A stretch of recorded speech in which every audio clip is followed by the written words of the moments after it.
Hey, what's up everyone? This is Snackbox. Hope you all had a wonderful day. Guys, if you want to speed farm this dragon tournament with specific rules to earn those teacup points, I have a team for you.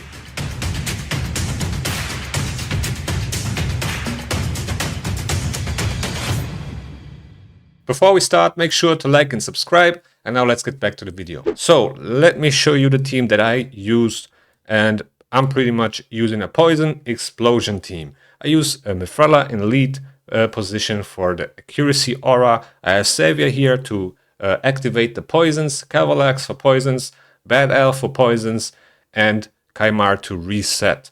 So that way we can basically kill the poison explode the first wave, poison explode the second wave, and then we get Mifrella to the dragon boss, and she will basically solo him alone. Now there's definitely a way to make this faster with a second Cavalax instead of Battle Khazar. I would definitely one-shot the waves all the time. Sometimes they actually survive with a little bit of HP, so let me actually show you one of the runs. Yeah, so it really depends on the poisons I place with Cavalax. If they are extended by the Master Hexer, as you see here, we actually placed enough poisons on everybody. There's always a 3% chance to get resisted, right? So sometimes they survive, and here you can see they survived with a little bit of HP, but it doesn't really matter, you know, it's not that much, and you know, they're pretty much one hit after the poison explosion. But yeah, after like 25-30 seconds, we are at the boss. And now it's basically all about placing poisons as fast as possible and as much as possible to get the boss down. I think in the perfect scenario, Bad Alcazar also dies off. Maybe I should block the other skills from Mifrella, so she would only use her A1 and place poisons more frequently. I'm pretty sure she can survive the big hits even without the buffs and use her A1 only, but I didn't really play around with the team setup on Mifrella. I just let her use all her skills. And there you go, 1 minute 32, 56 turns, and we got the job done. And now let me show you the builds real quick. So we got Bada Khazar here. He doesn't really need the region set or anything like that. This is just a solo build for Dragon Stage 20, which I also uploaded the video if you want to go check that out. But he only needs to have the accuracy, and he needs to have enough speed. He needs to go before Savior to place those poisons. Now, in order to place debuffs in stage 10, in order to place debuffs in hard 10, you need around 350 accuracy. As you can see, my Bad L is at 306, and with the accuracy aura from Mifrella, he's at 380, which is totally fine. And he needs to go before Savior. Anything else doesn't really matter. Then we have Kaimar. Kaimar is actually built for a Fire Knight team I'm using, and he is at 5k attack, 243 speed. He also needs to be faster than Savior, and if you want to optimize it, he needs to be faster than Bad L as well. But I didn't want to switch around the builds too much because I'm using those champions in different areas. So basically you want to have him go first before anybody else so he can reset everybody's skills. So he's at 74% crit rate, 271 crit damage, but that doesn't really matter. That's for another dungeon. So don't pay attention to the crit rate and crit damage. Also, his accuracy is a little bit low. Another thing though is if he crits with his A1, he places poisons. So you can definitely build him with crit rate and that way get more poisons on your enemy, on the enemy wave, on the first enemy wave, because on the second one you're actually just resetting, right? So you want to make sure he has enough accuracy. As you can see, he's like short by 50 accuracy, but it's still fine. We're not really relying on his poisons, but it definitely would help if he would be at like 100% crit rate and 280 270 accuracy, something like that. Anything else doesn't really matter. Then we have Cavalax here. As you can see, he doesn't even have all the artifact slots filled.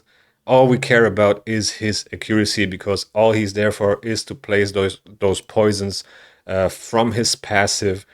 He places 4 poisons on all enemies for 2 turns at the start of each round, which is just there to help Savior kill the waves faster, to make that poison explosion bigger. That's all he's there for. He doesn't need books, he doesn't need anything. All he needs is accuracy, Anything else doesn't matter. Then we have Savior. She's at 4.7k attack, 206 speed, 100% crit rate, a little bit overkill here, 250 crit damage, 263 accuracy. I don't need her to place poisons or anything. All I want her to do is activate those poisons and do a little bit of damage, because sometimes the enemy wave survives with a little bit of HP, as you saw, and I want to avoid that as much as possible. So I would definitely recommend you to book her, but she doesn't really need to be booked because you're resetting the skills, and she doesn't need books to activate those poisons.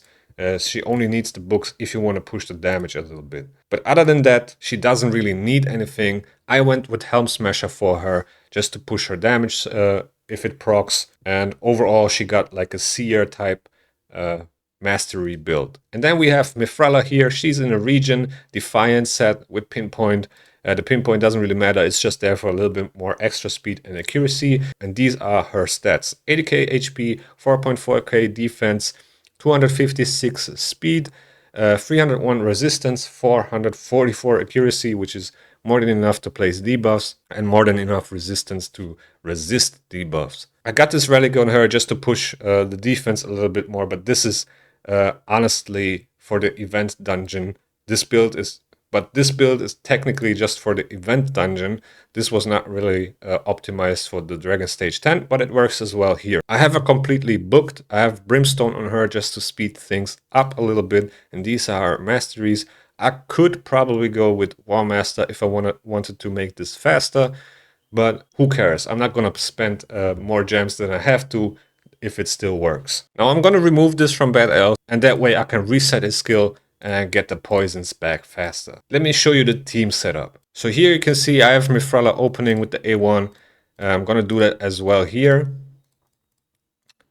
I'm just gonna block all these other skills, honestly. I'm blocking the A2 and A3 on Mifrala, opening with the A1. Same thing on round 2. So yeah, here on round 3, I think I'm gonna block the A2s, so she still has that cleanse and strengthen and shield buff, which helps her survive. So that way she will use the A1 more often. Now for Savior, I have the poison activation prioritized on round 1 and round 2. Round 3 doesn't really matter because she will die off.